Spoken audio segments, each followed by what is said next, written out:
we're back and it's another week. I will try to do the vlogs every week, but it might be like every 2 weeks. So we'll have to see, because I have my regular uploading of every Tuesday. I upload a video for my subscribers, and those who are new to this channel, welcome. So I will try to have a vlog of what I'm doing in the shop to let you know, hey, this is what's going on, this is what I'm making this week, and eventually I'll have like, okay, this is a sale that's going on this week, and these are new products that I'm trying out, and if you want to come into the shop or if you want to purchase them online. Just a daily life, or it's about a week in a life of a small business owner, and I'm new to opening my shop here. I've been in business for over, I think 10 years. I've been doing soaping and making skincare products. So I just want to give you a little bit of a background. I do have an accounting degree, so it does help to operate a small business. So let's just get to it. And so what I'm doing here is I have my soaps right here that I've brought in, and so I'm slowly bringing in my product and stocking my warehouse kind of area, I guess is what I want to say, so I can put it on my display of my shelves and stuff like that in the retail part of it. So I'm not there yet. It's a very seems like such a slow process, doesn't it, when you're starting a business, especially a retail manufacturing shop. So I have my soaps, I'm slowly bringing the products in, and then what I want to show you over here. So this right here is all my soaps, and this is my bath salt stuff. I gotta put that away. So these are some of the soaps, the handmade soaps right here. I have them all in these little bins, and this works really good. I really like it. It's really strong, and I got that, I think I got that from Home Depot. So it's about, I think it's a foot. I think this is a foot wide by maybe 2 feet high, 2.5 feet high or so. But it's really nice. It makes it a really nice little shelf. So that's what I'm using for my soaps right now.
Let's get to the body butters.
So it's getting closer, as you can see, but it's not quite there yet. Some nice big chunks.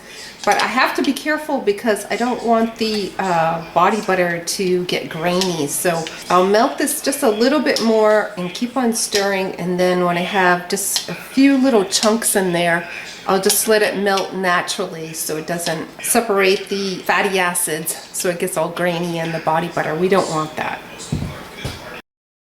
So let me just bring you in here and show you. See, it still has a little bit of the large chunks right here, but this is warm enough that it will slowly melt, and that's what I want, so I don't have grainy body butter. So let's continue making the wonderful smelling rose and peony body butter.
You've learned something about making body butters. I am going to still make the lavender chamomile hemp seed one, and so if you're interested in that, that'll be next. But I hope you did learn something with the mango one. A really nice butter to work with, but it's also difficult because it does get grainy, and I find it gets more grainy than shea butter.